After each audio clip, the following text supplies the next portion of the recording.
Bem-vindos, queridos alunos do YouTube. Muito bem-vindos, queridos alunos do Instagram. Lechaim a todos. Vamos falar hoje sobre a Cabala dos paradoxos. Eu vou explicar primeiro um pouquinho sobre que paradoxos eu estou me referindo. Todos os paradoxos da vida. Para quem não sabe o que significa paradoxos, é uma palavra que eu particularmente gosto muito, porque para mim a vida se resume em paradoxos. Só que infelizmente, ou felizmente para alguns, as pessoas às vezes têm medo de viver no paradoxo. Paradoxo é uma contradição. São os dilemas da vida, os lados contrários da vida. E a maioria das pessoas acabam escolhendo um dos lados para a vida ficar um pouco mais fácil. Então é como se você esquecesse momentaneamente que existe um outro lado da vida e aí fica tudo um pouco mais fácil. Então, esses paradoxos que eu vinha falando, eles são de vários e vários tipos. Então eu quero mencionar alguns tipos de paradoxos que temos em nossa vida para a gente tentar resolvê-los. Por exemplo, vamos pegar um tipo de paradoxo que muita gente já vivencia na sua vida. Relacionamentos. Por um lado, todo mundo gosta de um pouco de solidão. Vocês já perceberam? A pessoa, às vezes, ela gosta de estar sozinha. Por quê? Quando você está sozinho, você consegue meditar, você consegue pensar melhor, você consegue muitas vezes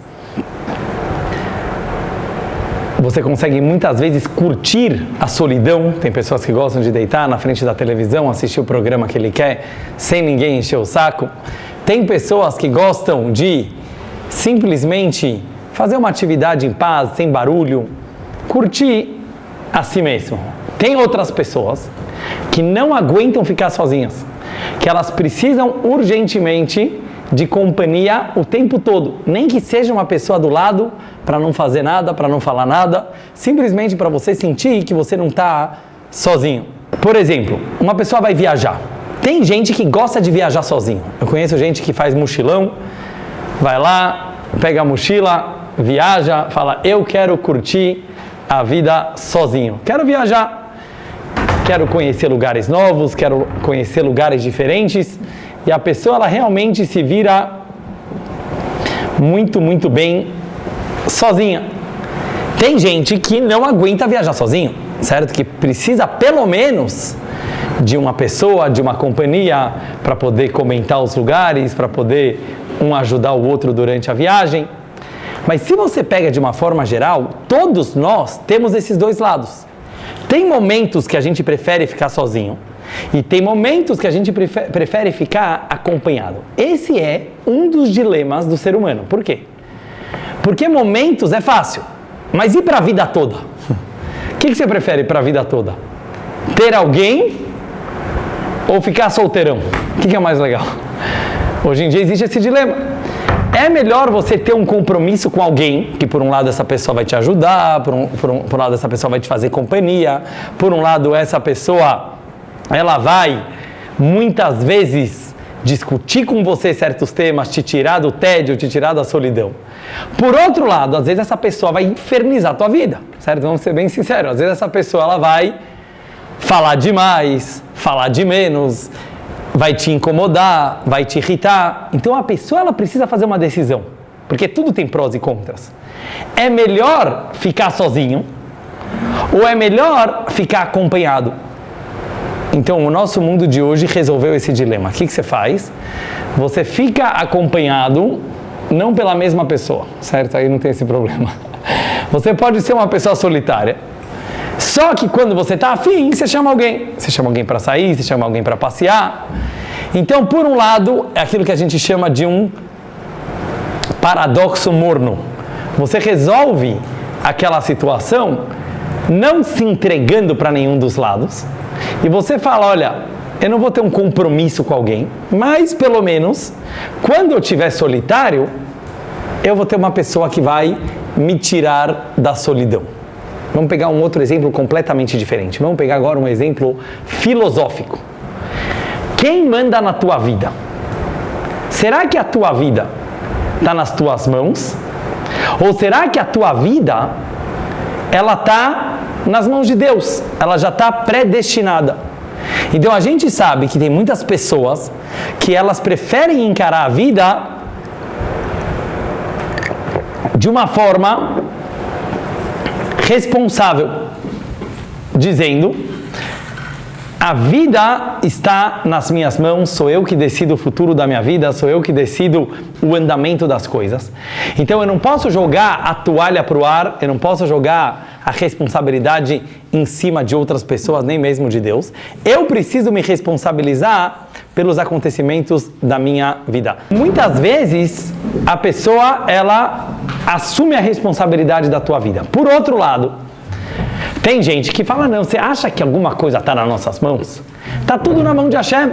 O próprio judaísmo diz que tudo é Ashgaha Pratit, que é tudo providência divina, nada está nas nossas mãos. O próprio judaísmo acredita nessas duas afirmações. Por um lado, livre-arbítrio. O que significa isso? Que as decisões da tua vida estão nas tuas mãos. Por outro lado, nós acreditamos num conceito chamado Ashgaha Pratit. Ashgaha Pratit significa Deus controla tudo o que está acontecendo. Vocês conseguem perceber que isso é um grande dilema? Esse dilema, esse pequeno dilema que eu estou falando agora para vocês... Obrigado, Rani. Esse pequeno dilema que eu estou falando agora para vocês, ele é um dilema que grandes filósofos e teólogos de todas as gerações discutiram, que é livre-arbítrio versus destino. Se Deus já sabe tudo o que vai acontecer, pronto, tua vida já está traçada. Eu não vou responder essa pergunta agora. Eu só quero dar alguns nós nas cabeças de vocês, para vocês perceberem que existem várias coisas que nós vivenciamos todos os dias, que nós não temos respostas, e a gente vai vivendo mesmo assim. Vamos pegar um outro exemplo pessoal. Razão versus emoção. Nós temos dentro de cada um de nós um cérebro. O cérebro, ele é extremamente calculista, ele é extremamente racional, ele é frio, ele analisa as coisas de uma forma matemática. Então a maneira intelectual de você enxergar a vida é querer entender tudo. Depois você tem um lado emocional, pessoas que são mais sentimentais sabem disso que eu estou falando agora, que o nosso lado emocional não está nem aí com a matemática da coisa, não está nem aí com a racionalidade da coisa, o que importa é o que eu estou sentindo. Então vai chegar a pessoa e vai falar: não, mas você está errado. Aí você vai falar aquela palavrinha que eu não vou falar agora na hora, você vai falar uma palavra que começa com F, certo? E você vai falar: não me importa o que a matemática fala, não me importa o que o professor da GV falou, não me importa o que aquela psicóloga super gênia falou, eu estou me sentindo assim agora. É mentira? Não. O fato que você está se sentindo dessa forma agora é tão verdade quanto a verdade matemática que o professor falou na sala de aula. A pergunta é: o que é mais verdadeiro? A tua verdade intelectual ou a tua verdade emocional? Quantas vezes na vida nós não passamos dilemas interiores entre a nossa razão e a nossa emoção? O nosso coração manda fazer uma coisa e o nosso cérebro manda fazer outra coisa. E a gente fica nesse dilema. Mais um exemplo. Pega na própria psique humana. Hoje em dia você tem duas linhas muito claras de como tentar enxergar o lado obscuro da humanidade. Um dos dilemas maiores da psicanálise e outras linhas de psicologia que surgiram depois, quem conhece um pouco do assunto sabe, é como você encarar o lado obscuro do ser humano. Cada um de nós temos os nossos desvios emocionais, cada um de nós temos nossos traumas de infância, cada um de nós temos as nossas loucurinhas, e quem diz que não tem, provavelmente é o mais mexigna de todos. Cada um tem, e cada um sabe que tem. Tem gente que é mais fácil assumir, e tem gente que é mais difícil de assumir. Mas são essas loucuras que fazem de você diferente, que fazem de você não ser um robô, que faz de você uma pessoa, um ser humano. como lidar com essas loucuras. Então você tem uma linha muito profunda, eu chamaria assim, do Freud e os seus sucessores, que seguiram a psicanálise, que eles acreditam que através de você mergulhar nos teus traumas, através de você mergulhar na obscuridade da mente humana, pode ser através dos sonhos, pode ser através da análise, pode ser através de outros mecanismos, você consegue curar, ou pelo menos aprender a lidar com as tuas loucuras, através de voltar no passado, através de entrar nas entranhas da tua psique. Depois você tem uma outra linha praticamente contraditória, que eu diria que é uma linha mais comportamental. Hoje em dia está muito na moda esse papo de coaching também, não vou entrar agora na polêmica do coaching, todo mundo virou coaching hoje em dia, que é você falar o seguinte para o sujeito: esquece teu passado, esquece teus traumas, esquece tudo que você passou até agora. O mais importante é como você vai lidar com a tua vida de agora em diante. Seja uma pessoa prática, seja uma pessoa pragmática, seja uma pessoa direta. Para de ficar filosofando em cima da tua existência. Tachlis, como a gente fala em Yiddish. Seja uma pessoa direta. Então, grandes nomes da psicologia já discutiram o que funciona mais. Tem casos que funciona mais você falar para a pessoa: meu amigo, esquece resolver esse teu passado, que ele é uma bagunça, ele é um caos. Se você se meter nele, você vai ficar pior do que você entrou. Olha para frente, amanhã é um novo dia. Tem pessoas que falam: não, você só está escondendo a poeira debaixo do tapete. Você precisa analisar o teu passado para conseguir construir o teu futuro. E de novo, o Rabino Dudu não veio responder quem tem razão. Eu só estou mostrando como grandes gênios da psicologia, grandes gênios da ciência, grandes gênios de várias áreas do conhecimento humano, eles tiveram opiniões diferentes e nem por isso um estava certo e o outro estava errado. Vamos pegar um pouco em política, que está muito na moda. Nós vimos agora nas eleições do Brasil, a mesma coisa aconteceu nas eleições dos Estados Unidos, em outros países. Pessoas radicais de esquerda, pessoas radicais de direita, brigas familiares, brigas entre amigos, brigas nas redes sociais. Parece que virou time de futebol. E novamente, não é o meu papel agora puxar a sardinha para nenhum lado. O que eu quero mostrar é que é óbvio que se você tem gênios de um lado da moeda e você tem gênios de outro lado da moeda, o bom senso judaico, como quero mostrar para vocês daqui a pouco, diz que a verdade ela está sempre na mistura dos dois opostos. Prestem bem atenção. A verdade ela é um equilíbrio, mas um equilíbrio não morno. Equilíbrio não é ser uma pessoa morna. Equilíbrio não é ficar em cima do muro. Equilíbrio não é resolver não se entregar para nenhum dos dois lados e falar: olha como eu sou open-minded, eu consigo escutar as duas opiniões. Não. Equilíbrio significa uma terceira verdade, que ela é uma mistura do bolo. Ela é uma mistura dos ingredientes contraditórios e isso faz a vida talvez ser como ela é. Mas deixa eu dar mais alguns exemplos.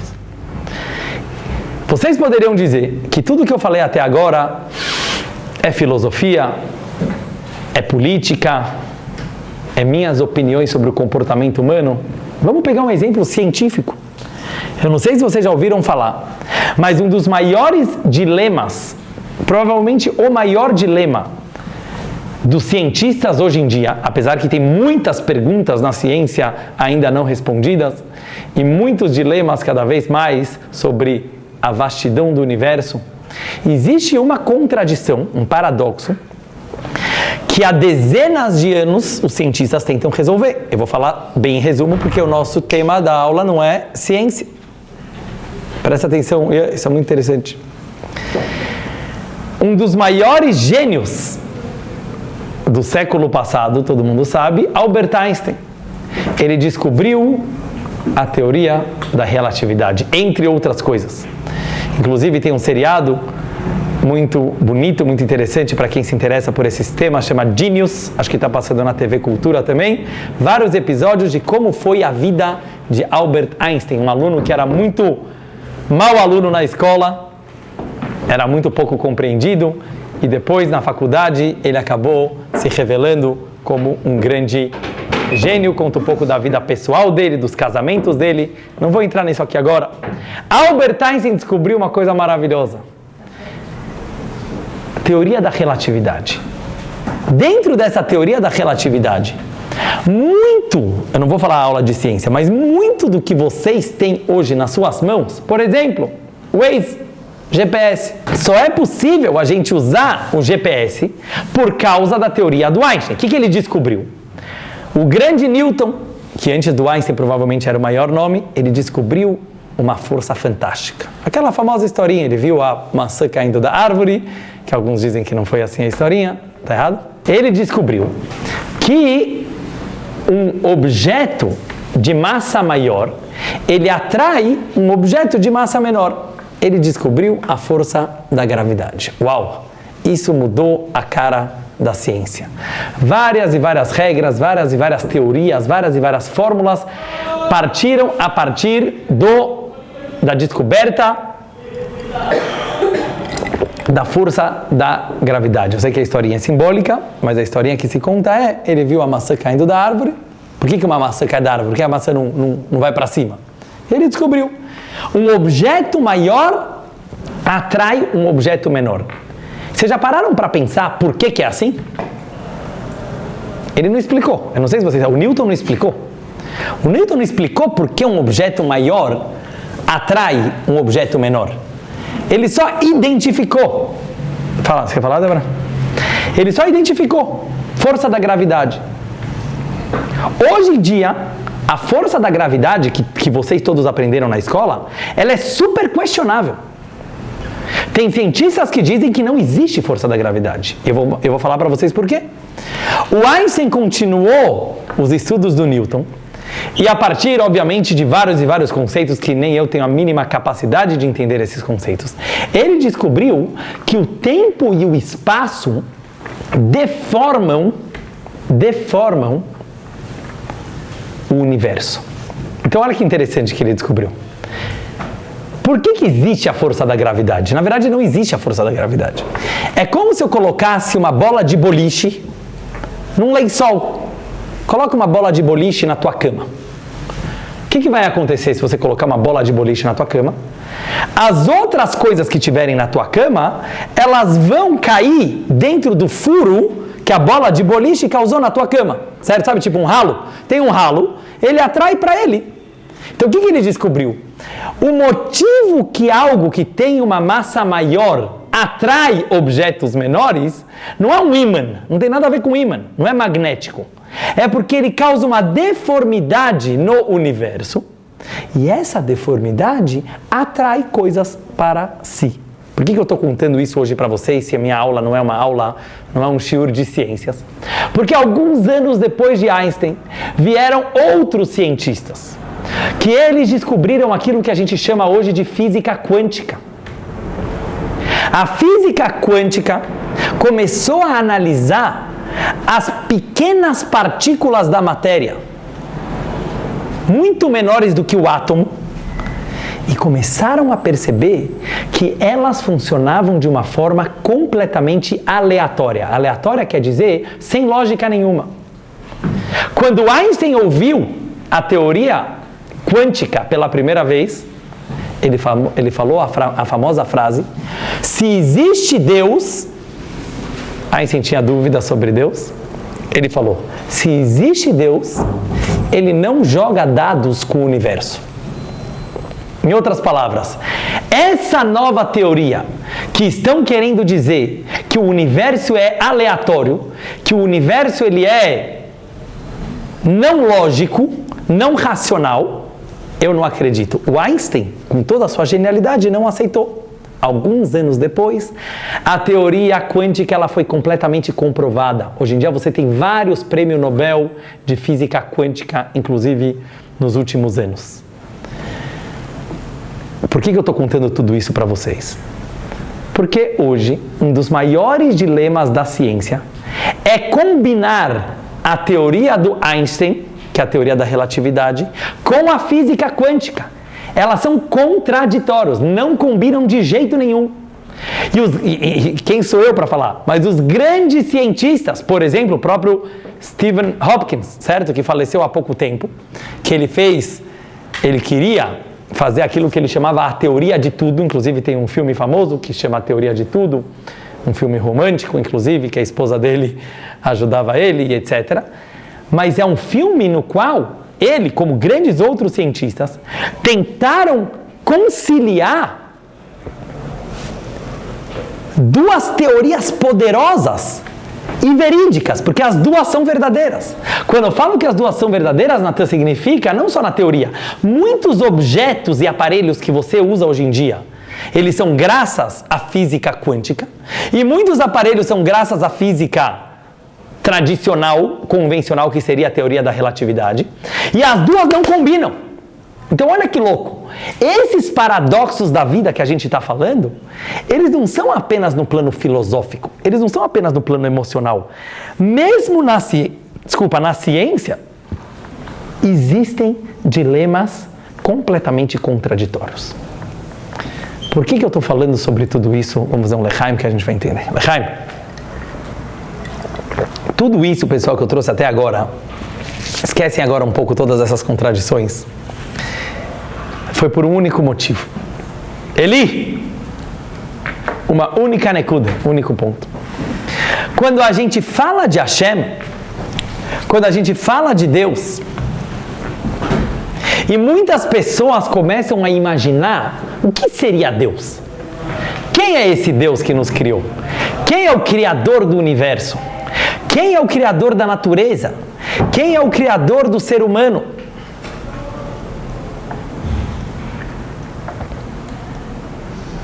E cada um tem a sua imaginação na sua cabeça. Vem a Hassidut, vem a Kabbalah e nos fala uma coisa muito óbvia. Não tenta imaginar Hashem. Não tenta definir o Criador. Porque, por definição, Hashem é indefinível. Hashem é infinito. Quando a gente fala que Hashem é infinito, não estamos dizendo apenas que Deus é muito grande, certo? Muita gente pensa assim, o que quer dizer que Deus é infinito? Ele é tão grande, mas tão grande, mas tão grande, que a gente não consegue nem imaginar o tamanho dele. Não! Hashem, ele é infinito em qualidade, não apenas em quantidade. Hashem, ele é infinito na sua indefinição, na sua simplicidade. E esse é o ponto que eu queria chegar na aula de hoje. Na verdade, não é que Hashem é complicado. Não é que Deus é complexo, como muita gente pensa. Ai, Deus é tão complicado de entender. Ao contrário, nós somos complicados de entender. O infinito, ele é extremamente simples. Ele é tão simples, mas tão simples, mas tão simples, que o paradoxo cabe nele. Eu vou tentar explicar isso agora um pouco melhor. Todas essas contradições que eu falei até agora, tanto no âmbito emocional, como no âmbito científico, como no âmbito político, como na psique humana, e muitas outras contradições teológicas e filosóficas que a gente poderia tentar trazer aqui agora, elas são a definição da própria vida. Para pensar um pouco. O tempo todo nós estamos vivendo paradoxos. Pode perceber, você acorda de manhã, você já tem alguma contradição na tua cabeça. Levanto ou não levanto? Certo? Levanto ou não levanto? Está mais gostoso na cama ou vale mais a pena enfrentar o meu dia? É uma dúvida. Daí você já levantou. O que eu vou comer de café da manhã? Você tem outra dúvida. Depois você vai para a escola, vai para a faculdade, vai para o teu trabalho. Como eu vou lidar com as pessoas do meu trabalho? Às vezes a gente não se dá conta, mas bem-vindos, mas existem muitas e muitas contradições misturadas nessas decisões. Por exemplo, eu vou agradar as pessoas do meu meio, eu vou agradar eles, eu vou tentar hoje ser um cara bonzinho, vou fazer tudo que as pessoas querem ver, tudo que as pessoas querem ouvir, tudo que as pessoas querem escutar, ou, não, hoje eu vou ser eu mesmo. Hoje eu vou encarar todo mundo, hoje eu vou ser duro, hoje eu vou ser bravo. É uma decisão a se fazer. O que é mais importante? Se integrar na sociedade ou ser um lobo solitário? E aí por diante. Agora para pensar um pouco. Todos esses dilemas, todas essas contradições e muitas outras que a gente poderia falar sobre elas surgiram do mesmo lugar, da mesma fonte, da mesma origem. Quem é essa origem? Hashem. Hashem. Hashem, ele é a origem das contradições. É isso que eu quero mostrar para vocês na aula de hoje. A única coisa que eu posso falar sobre Deus, porque eu não posso falar nada sobre Deus, porque Ele é Deus e eu sou uma criatura limitada, uma coisa eu posso ter certeza, que Deus, pela sua imensa capacidade, por ser infinito, Ele é capaz de originar coisas contraditórias, algo que meu cérebro não consegue entender, algo que nenhum ser humano consegue fazer e algo que talvez a gente não consegue nem mesmo imaginar.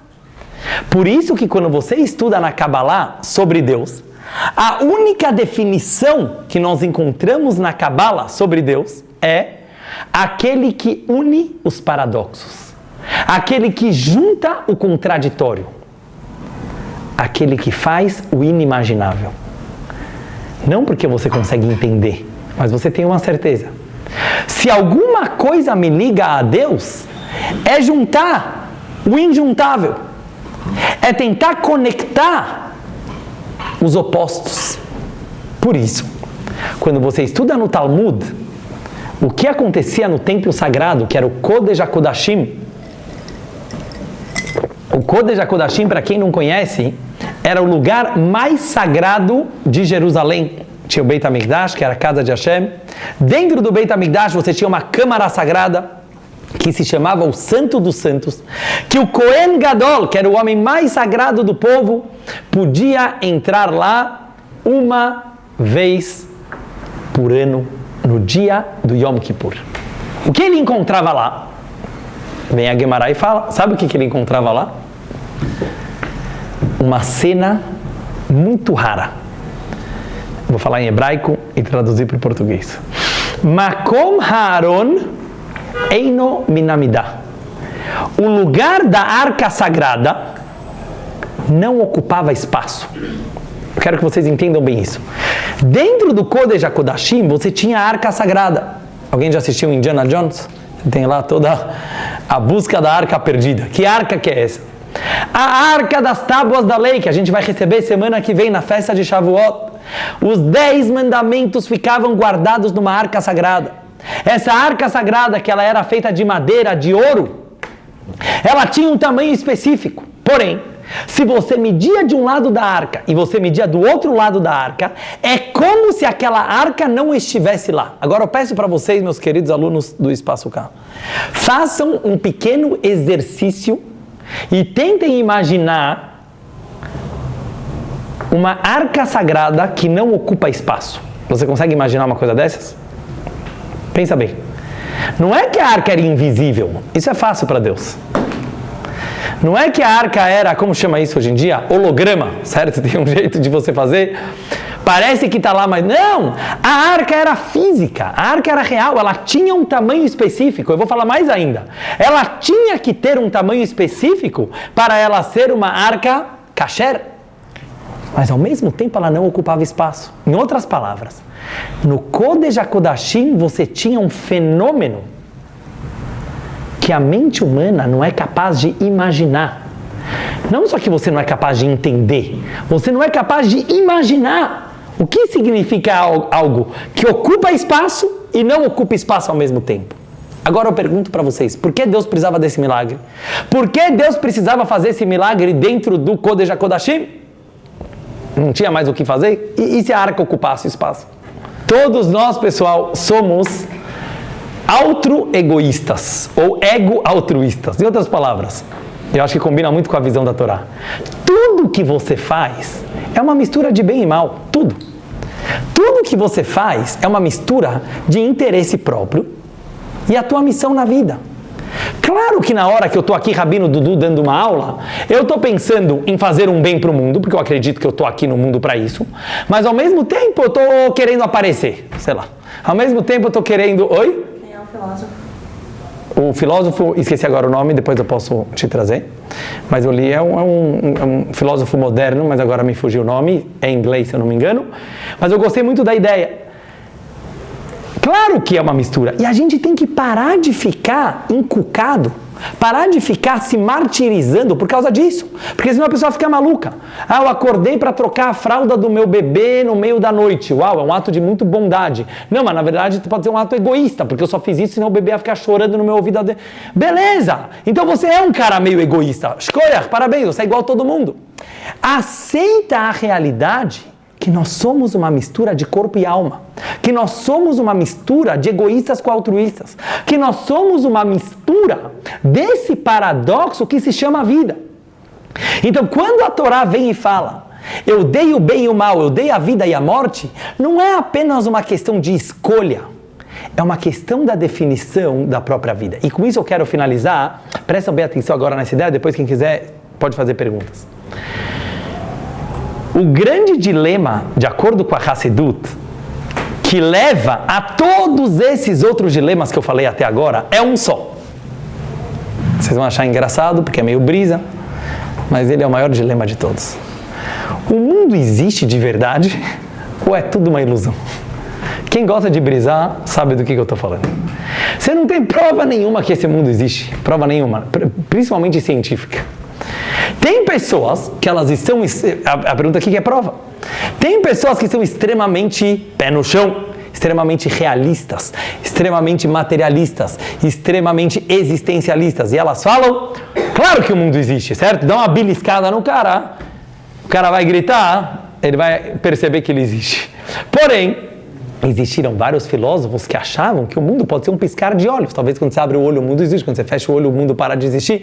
E por aí vai, várias e várias linhas filosóficas. O judaísmo, só para deixar claro, acredita que o mundo existe. Uma vez perguntaram para o terceiro Rebbe de Chabad, para o Rebbe Tzemach Tzedek, qual é a prova que o mundo existe? A gente estuda tanto em Hassidut que Deus é infinito e tudo é infinito, então o mundo é parte do infinito, talvez o mundo todo é um sonho de Deus. Talvez nós somos uma imaginação de Deus, já pararam para pensar? Talvez nós somos uma ilusão. Sabe o que o Rebbe respondeu para ele? A prova que o mundo existe é que está escrito na Torá, Bereshit bara Elokim et hashamayim ve'et haaretz. No princípio, Deus criou o céu e a terra. Ou seja, a prova que o mundo existe é que a Torá falou que o mundo existe. Mas se não fosse isso, poderia ser que o mundo é uma ilusão. O que eu estou querendo dizer para vocês? Claro que o mundo existe. Relax, pode dormir à noite, o mundo existe.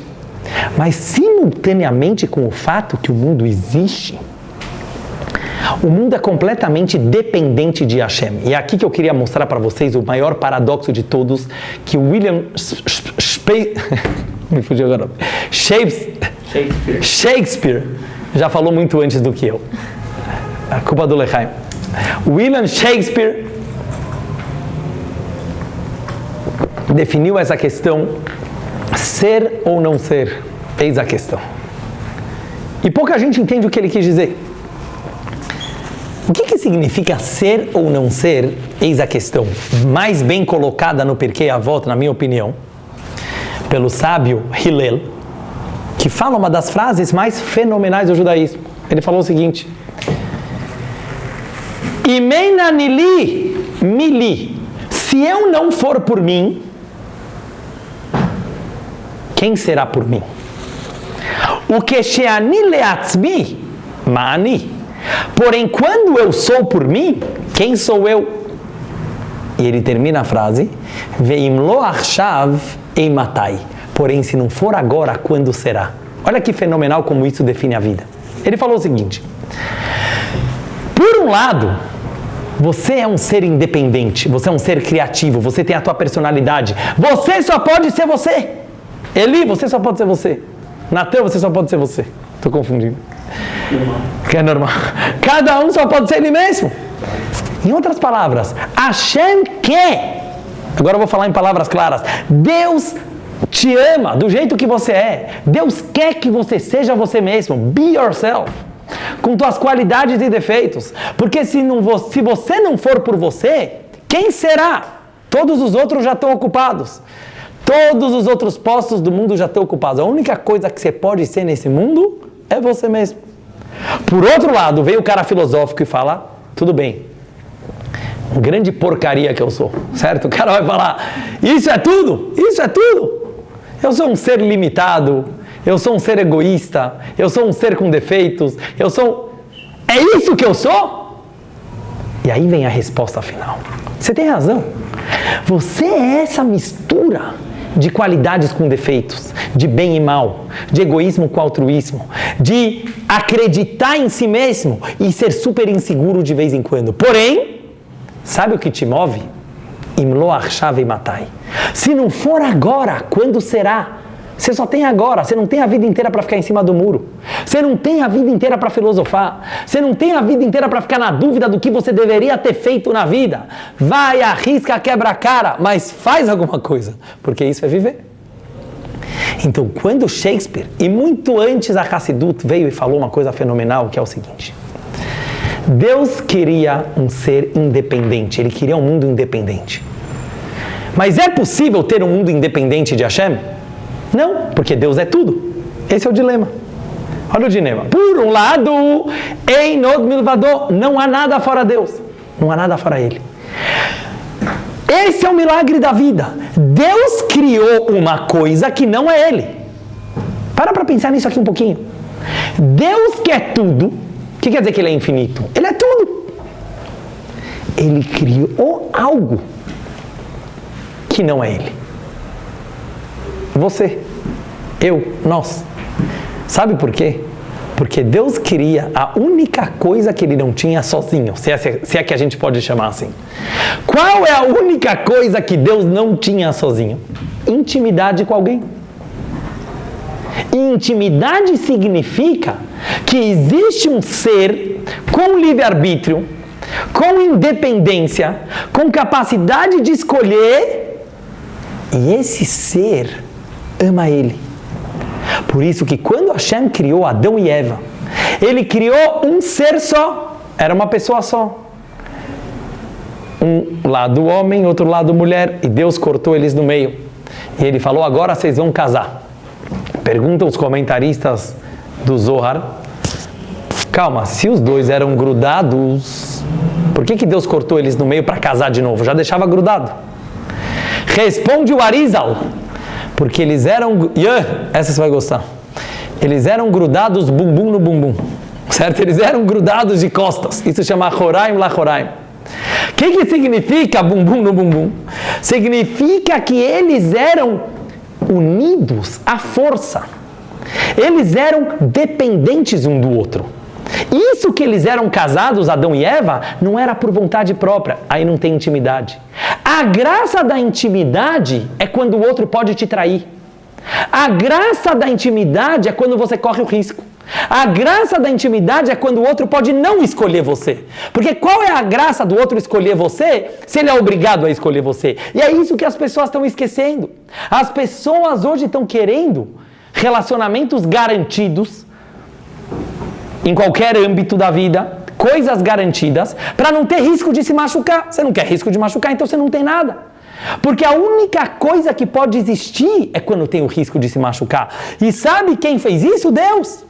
Quando Deus criou o ser humano com a capacidade de pecar, com a capacidade de trair Ele, com a capacidade de abandonar Hashem, o que Deus queria com ele? Sabe o que Deus queria? Ele queria intimidade. E intimidade só pode existir no momento que você tem a escolha de querer ser independente para o bem ou não. E com isso eu quero agora finalizar nossa aula, prestem bem atenção, uma coisa fenomenal que o judaísmo fala. Quando eu uso o meu livre-arbítrio para me destruir, quando eu uso o meu livre-arbítrio para me separar de Hashem, quando eu uso o meu livre-arbítrio para me achar o máximo, na verdade eu não estou usando o meu livre-arbítrio. Eu só estou seguindo o meu instinto natural. Eu só estou seguindo as minhas inseguranças. Eu só estou seguindo as minhas tentações. Eu só estou seguindo... E por isso que o Rebbe fala uma coisa muito interessante. Cada vez que a pessoa peca, na verdade ele não está pecando. É sempre sem querer. Você só deixou fluir. A única escolha verdadeira que você pode fazer da vida, em outras palavras, qual é a maior independência que você pode ter? Escolher ir contra a tua natureza. Escolher se controlar. Escolher se conectar. E isso se chama, na linguagem de alguns filósofos hoje, interdependência. Você tem a dependência, que é uma coisa ruim. Você pega num relacionamento. Tem relacionamentos que são dependentes. Um depende totalmente do outro. Sabe o que acontece? Vira um relacionamento doentio. Tem relacionamentos que um depende totalmente do outro, que às vezes só um, fica uma coisa abusiva. Por quê? Porque no momento que eu dependo completamente de uma outra pessoa, aquela pessoa pode fazer o que ela quiser comigo, que eu vou ter que aceitar, porque eu sou dependente. Depois você tem algo que é a independência total. Ela também é negativa. Por quê? Porque quando cada um é autossuficiente, fica cada um num canto e não precisa de ninguém. A gente precisa atingir a interdependência. O que é interdependência? É cada um ser independente, ter uma vida própria, ter sua individualidade, ter os seus hobbies, ter a sua vida e escolher estar junto. Escolher estar junto. É uma escolha tua. Na hora que você, entre muitas outras coisas, escolhe estar junto, não porque você é obrigado, não porque ninguém te obrigou, não porque ninguém está te forçando, não porque você depende do outro para existir, isso é uma união verdadeira. E eu acho que entre todos os problemas que temos no nosso mundo moderno, que muita gente acha que está um caos, que está uma confusão, eu acho que isso é uma evolução, saúde, uma evolução positiva. Eu acho que a gente está atingindo uma era da humanidade no qual realmente as pessoas estão mais egoístas, dá para perceber isso, as pessoas estão mais narcisistas, as pessoas se acham mais autossuficientes, que isso pode ser um problema, mas a gente pode, como o Rebbe sempre nos ensinou, usar isso para o bem. Usar isso para o bem quer dizer, talvez chegou o momento dos relacionamentos ser de igual para igual. Talvez chegou o momento que os relacionamentos, tanto entre os seres humanos, como entre nós e Hashem, não ser mais uma coisa por medo, por falta de respostas, por falta do que fazer muitas vezes, por insegurança, não. Que as nossas decisões, elas venham da segurança. E com isso eu finalizo, também para Hashem. Tem muitas pessoas que se conectam com Deus pela insegurança. É um nível, eu não vou reclamar, é bom. O cara é tão inseguro, ele é tão medroso, ele tem tanto medo de tudo, que ele fala, quer saber, eu vou apelar para Deus, porque pelo menos vai que Deus me ajude. Veio o Baal Shem Tov, falou com 3 anos de idade, que o pai dele falou para ele uma mensagem antes do pai dele falecer. O pai do Baal Shem Tov, ele ficou órfão de pai e mãe com 3 anos de idade, fundador do Hassidismo. O pai dele virou para ele e falou, filho, não tenha medo de nada a não ser de Deus. O que o pai falou? O que são essas 2 frases? Não tenha medo de nada a não ser de Deus. Não se conecte com Hashem porque você é um medroso. Porque você tem medo do ladrão, porque você tem medo da economia, porque você tem medo da bolsa, porque você tem medo do que você vai sofrer bullying, porque você tem medo que as pessoas vão rir da tua cara. Esse é um nível. E o cara vai lá e foge para a sinagoga porque ele tem medo do mundo lá fora. É um nível. Veio o Hassidismo e falou, não, tem uma forma muito mais íntima de você se ligar com Hashem. Não porque você tem medo de tudo, porque você não tem medo de nada. Você entendeu que você pode ser uma pessoa segura. E a partir da tua segurança, você escolhe Hashem. Você escolhe Hashem não porque você é um medroso, porque você entende que com tudo que você é autossuficiente, com tudo que você pode levar uma vida boa, com todo o sucesso que você tem, a graça da vida é se conectar com uma coisa maior, que é se conectar com Hashem. Então, resumindo a aula de hoje, que a gente possa perceber que são nos paradoxos que a gente encontra Hashem, que são nesses dilemas, são justamente nos nós que dão na nossa cabeça.